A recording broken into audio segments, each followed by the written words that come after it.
नमस्कार, आप देख रहे हैं टीवी 9 भारतवर्ष। आपके साथ मैं हूं शुभांकर मिश्रा। 6 अप्रैल को बंगाल में तीसरे चरण की वोटिंग होगी, लेकिन दूसरे चरण की बंपर वोटिंग के बाद पूरब का सियासी पारा और ज्यादा हाई है। थर्ड राउंड की वोटिंग से पहले अमित शाह बंगाल पहुंचे। कूच विहार से शाह ने बंगाल को टीएमसी की नई परिभाषा समझाई। यह तक दावा कर दिया कि ममता नंदीग्राम से भी हार रही हैं। दीदी ने बिना देर किए बीजेपी को तल्ख जवाब दिया। नंदीग्राम जीतने की ताल ठोकी। और इस सियासत को बंगाली मुसलमान कैसे देखते हैं, भाईजान के मूड मीटर की टेस्टिंग आज दीदी के उस अजयगढ़ में करेंगे, जहां के मुसलमान पिछले 20 सालों से दीदी पर भरोसा करते आए हैं। लेकिन सवाल इस बार यह, क्या इस बार भी बंगाल में दीदी गिरी चलेगी या फिर यहां के भाईजान बड़े बदलाव का मन बना चुके हैं? इसे समझने के लिए एम फैक्टर के 78वें एपिसोड आज डायरेक्ट हावड़ा के संक्रेल केंद्र से हम आपको दिखाते हैं।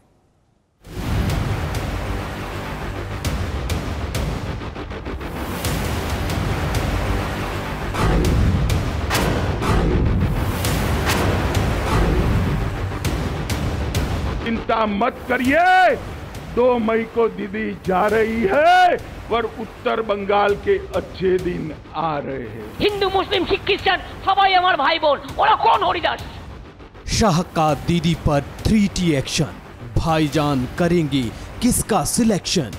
ये दीदी जो है ये 3T मॉडल पर सरकार चला रही है। 3T मॉडल पर इसके 3T क्या है? एक है तानाशाही, दूसरा है टोलाबाजी और तीसरा है तुष्टीकरण। আমি প্রধানমন্ত্রীকে বলবো আপনি আপনার হোম মিনিস্টারকে আগে কন্ট্রোল করুন, তারপরে আমাদের কন্ট্রোল করবেন। पूरब में फतेह के बड़े दावे, मुस्लिम वोट किधर भागे? तय हो गया है कि नंदीग्राम में दीदी चुनाव हार रही है। আর এক জায়গা থেকে ইলেকশনে দাঁড়াতে আমি নন্দীগ্রামে দাঁড়িয়েছি, নন্দীগ্রামেই জিতবো আর আপনাদের মুখে চুনকালি ফেলবো। चुनावी बंगाल ग्राउंड टेस्ट, मुसलमान बताएंगे कौन बेस्ट। তে বিজেপিকে বোল্ড আউট করে মাঠের বাইরে বের করে দেবেন। दीदी आपका जाने का समय आ चुका है, अब आप बच नहीं सकती है। ये सियासी लड़ाई कलकत्ते पर कब्जे की है, जो सेकंड राउंड की चुनावी भिड़ंत के बाद और विध्वंसक हो गई। इतनी विध्वंसक की पूरब में ममता की टीएमसी की परिभाषा बदल गई। 3T क्या है? एक है तानाशाही, दूसरा है टोलाबाजी और तीसरा है तुष्टीकरण। অমিত শাহ কোথা থেকে বাঁচাবে? অমিত শাহ কোথায় থাকবে সেটা আগে ঠিক করুক।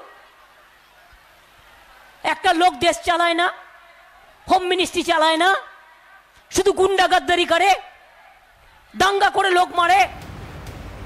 बंग युद्ध में खेला होबे बनाम विकास होबे का शोर है। बंगाल के पल पल चढ़ते उतरते पॉलिटिकल पारे पर सबकी नजरें हैं। खासकर मुस्लिम दबदबे वाले इलाकों में भाईजान के मूड का कांटा दीदी की टेंशन बढ़ा रहा है।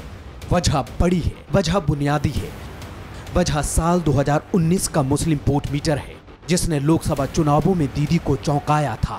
बंगाली मुसलमान दीदी से ज्यादा प्रधानमंत्री नरेंद्र मोदी की रीति नीति से मुतमईन हुए थे। क्या इस बार भी बंगाली भाईजान बड़ा उलटफेर करने वाले हैं? एम फैक्टर में इसी मुस्लिम मूड की पड़ताल करते हुए हम उस जगह पहुंचे जहां दीदी के कोलकातिया किले की चाबी मुसलमानों के हाथ में है। लिपट जाता हूँ माँ से मैं और मौसी मुस्कुराती है, मैं उर्दू में गजल कहता हूँ, हिंदी मुस्कुराती है।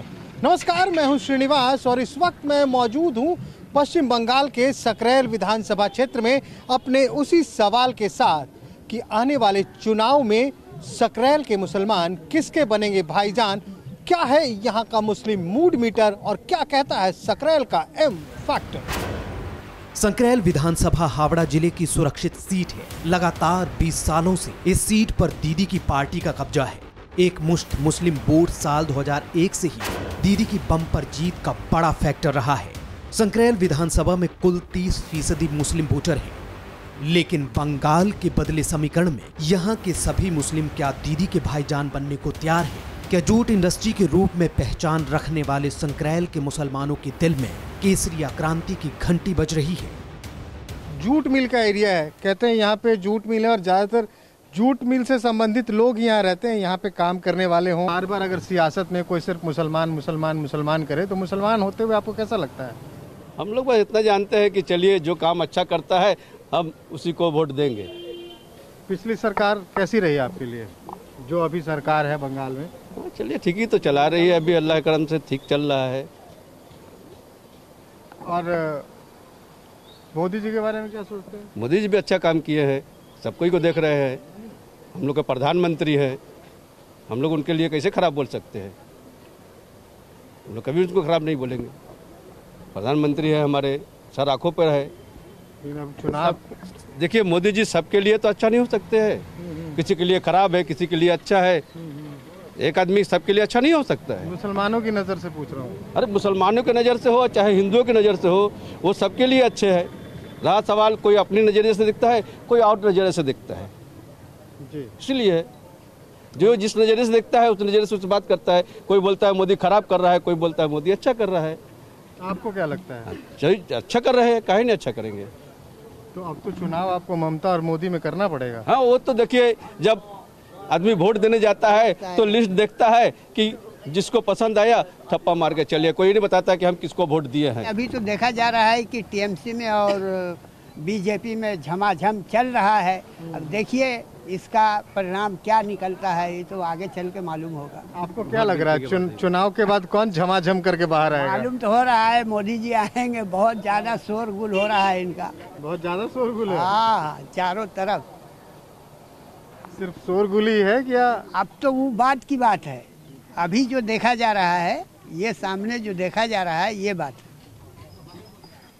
चलिए, देखा आपने चाचा 80 साल के हैं, आज़ादी के पहले का भी वक्त देखा, आज़ादी के बाद का भी वक्त देखा, कांग्रेस का भी वक्त देखा, सीपीएम का भी वक्त देखा, ममता दीदी का भी वक्त देख रहे हैं और अब कुछ और ही बयां कर रहे हैं। चलिए आगे चलते हैं। संक्रैल विधानसभा में जिन उम्र दराज मुसलमान वोटरों ने यहाँ की सियासत को तजुर्बे की आंखों से देखा है, क्या उन्होंने बंगाल में बदलाव की ब्यार को देख लिया है? इसे समझने के लिए संक्रैल सीट के वोट समीकरण को भी समझना जरूरी है। साल 2016 के चुनाव में यहाँ टीएमसी को 44% वोट मिले थे, जबकि सीपीएम को 37% और बीजेपी को 14% वोट हासिल हुए थे। लेकिन इस बार बंगाली दंगल में हैदराबादी भाईजान भी है और फुरफुरा शरीफ वाले पीरजादा भी। तो क्या इससे दीदी का खेल बिगड़ेगा? इस वक्त हम सकरैल विधानसभा के वानीपुर वन इलाके में मौजूद हैं। मालूम है आपको, मेरा सवाल वही है। एक बात और बता दूं, ये जूट मिल का इलाका है, नेशनल जूट मिल है यहाँ पे, और यहाँ पे तमाम लोग, जितने भी आप घर देख रहे हैं, यहाँ पे 3 पुश्त 4 पुश्त पहले बिहार, पश्चिमी पूर्वी उत्तर प्रदेश, इन तमाम इलाकों से लोग यहाँ आए थे और पुश्त की पुश्त यहीं बस्ती चली गई, काम होता चला गया। लेकिन आज भी लोगों ने अपने जड़ों को नहीं छोड़ा है। एक हैं ममता दीदी, तो हम लोग बोल एक हैं मोदी जी, और एक है ओवैसी जी का नाम सुने हैं? ना, हम नहीं सुने। नहीं सुने हैं? अच्छा, फुरफुरा शरीफ का नाम सुनी है? फुरफुरा शरीफ गईबो नहीं की, हम सुने नहीं हैं। गए सुने है, मैं गईबो नहीं की, हम गए नहीं है? नहीं। एक फुरफुरा शरीफ वाले मौलाना है, वो मुसलमान लोग को कह रहे हैं कि हमको वोट दो, ममता दीदी को मत दो। हम ममता को देंगे, हम जिसको है हम किसी को बोले, हम तो ममता को देंगे वोट। क्या आराम जाते तो ममता हमको वो खाना खिला रहा है, चावल देता है, जब सब मिल रहा है, सब कुछ ही हो रहा है। चावल देते हैं? हाँ, साल भर दिया है चावल लॉकडाउन में। हाँ, अच्छा ये बताइए, अकाउंट में पैसे भी आए थे? नहीं, मेरा नहीं आया है पैसा। गिरा तो नहीं मिला मेरा पैसा, घर टूट गया, बस मिला नहीं। राशन मिल रहा है? एक सेकंड करके पूछे। एक आदमी बोल रहा है राशन मिल रहा है? हाँ, राशन मिला है। आप सुनी है नाम उनका, मोदी जी का? हाँ, मोदी को सुनता है। कैसा लगता है मोदी जी? वो ठीक है, मगर ममता बहुत सुविधा दिया है। हम लड़का लोग के बारे में पूछ रहे हैं, जो चाकरी नौकरी नहीं, यही बात बोल रहे हैं हम। गढ़ दीदी का है। संक्रैल के बानीपुर जैसे मुस्लिम मोहल्लों में यहाँ की खातूनों की जुबान पर दीदी का ही नाम है, लेकिन दीदी के लिए चिंता और परेशानी का सबब वो साइलेंट वोटर हैं जिनकी बात प्रधानमंत्री नरेंद्र मोदी करते हैं। उन्हीं साइलेंट वोटरों के दम पर पिछले लोकसभा चुनाव में बीजेपी ने यहां भारी बढ़त बनाई थी। साल 2019 में हावड़ा लोकसभा सीट पर बीजेपी को 38% वोट मिले थे, जबकि टीएमसी को 47% और सीपीएम को सिर्फ 8% वोट हासिल हुए थे। लेकिन बड़ा सवाल ये कि विधानसभा चुनाव में संक्रैल की मुस्लिम महिलाएं किसके वोट मीटर को बढ़ाएंगी। उसी जूट मिल के इलाके में मौजूद है। पीछे से आवाज आई शाहरुख की माँ, शाहरुख की माँ, शाहरुख की माँ। मैं थोड़ा हैरान हुआ, शाहरुख की माँ कहाँ से आ गई? शाहरुख कौन है? अमन लड़का, बॉलीवुड बम्बई वाला है? वो नहीं है, वो नहीं है। तो आपका लड़का क्या करता है? टोटो चला है। टोटो, बैटरी वाला रिक्शा। तो उम्मीद रखती हैं, चुनाव आ रहा है, उन लोगों से कुछ उम्मीद रखती हैं आप? नेता लोग क्या कर रहे हैं? तो आपका कुछ उम्मीद तो होगा ना, आपका वोट मांगने आएगा तो आप भी तो कुछ मांगेंगी ना। क्या देगा? राशन पानी देता है यार का। चाहिए क्या आपको? और चाहिए क्या? कोई लड़का लोग का काम दे दो। लड़का लोग को काम दे दो। ममता दीदी से मांगेंगी?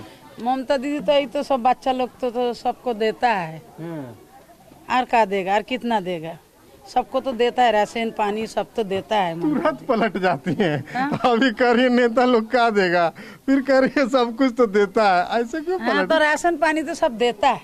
तो अभी ना बोले कि कहाँ कुछ देता है। हम लड़का लोग के बारे में पूछ रहे हैं, जो चाकरी नौकरी नहीं, यही बात बोल रहे हैं हम। मजहब के नाम पे बहुत लोग आएगा वोट मांगने। वो आने दो, उसको भगा देगा।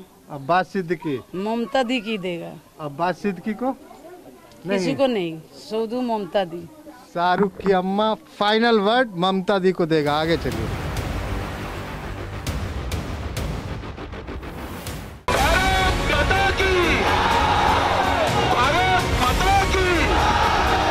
সুন্দরবন এমন করে ডেট করেছে নিজেদের সবকিছু আছে বলে।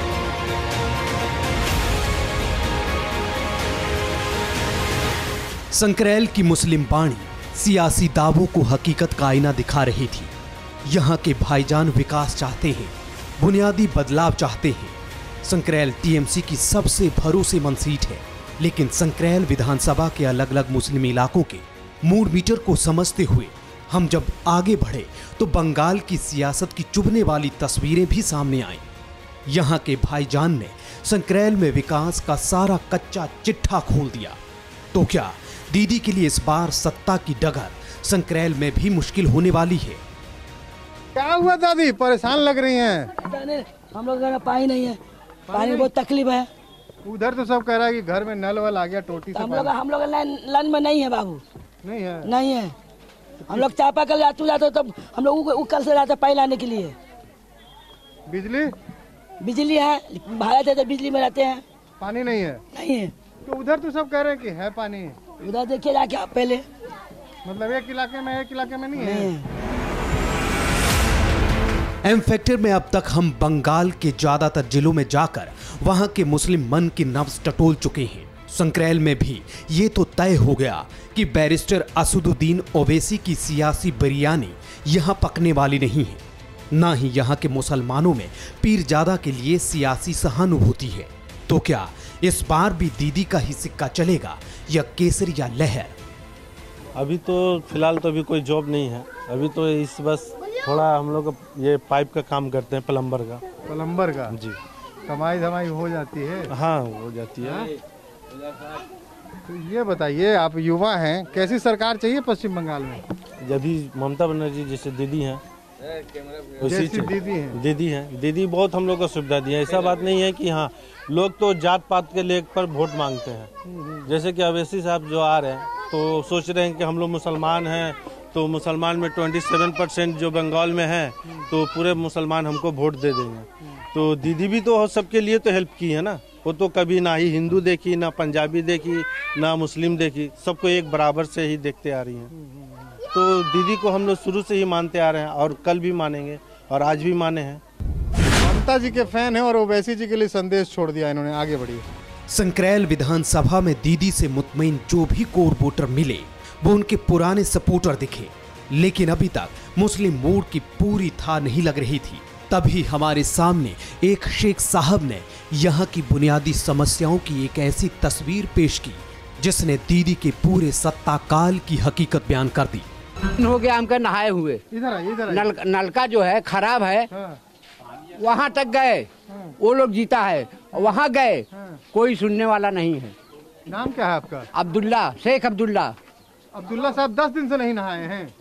अरे जब पानी रहेगा तब ना नहाएंगे। जहाँ हम हैं वहाँ पानी निकलता ही नहीं है, चल के देख लीजिए वो भी अपने आँख से। तो ममता दीदी तो कह रही है इतना विकास किया हमने। अरे विकास किए कहाँ किए, जो बड़ा आदमी है उसका विकास किए, गरीब आदमी को कोई विकास नहीं करता है।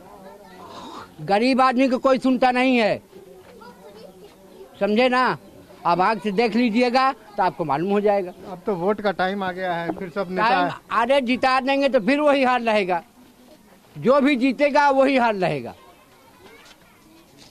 इतनी नाराजगी, अजीब हाल है। हमको जब तकलीफ है तभी ना हम बोल रहे हैं, नहीं तकलीफ रहे तो काहे का हम बोलेंगे, क्या जरूरत है हमको बोलने के लिए। तो यहाँ पे अब्दुल्ला साहब हैं, बहुत नाराज दिख रहे हैं, कह रहे हैं 10 दिन से नहीं नहाया, अब फैसला आप पे छोड़ता हूं। बंगाली शेख अब्दुल्ला ने जो अपनी तकलीफें गिनाई वो सुनने में तो बहुत अजीब लगती हैं, लेकिन दीदी के सियासी गढ़ में अगर गरीब और आम आदमी को नहाने के लिए पानी जैसी चीजें भी 10 दिनों तक मैसर न हों तो बंगाल को सोनार बांग्ला बनाने की छल को आसानी से समझा जा सकता है।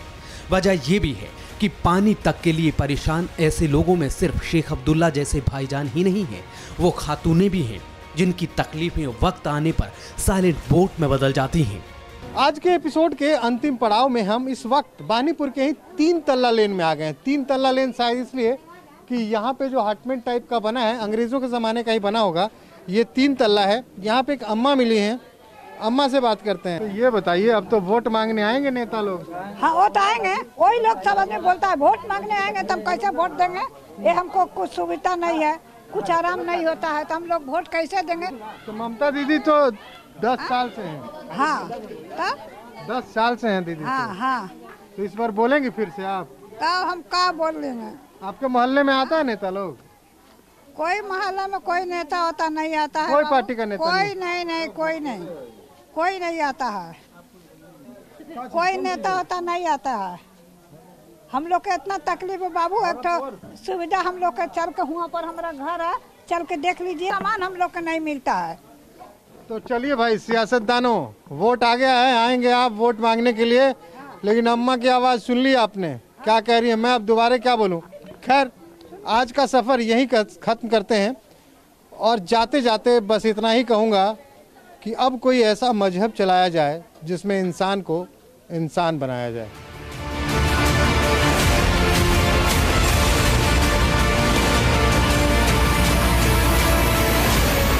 फिक्र आपकी, सोमवार से शुक्रवार रात 9 बजे सिर्फ TV9 भारतवर्ष पर।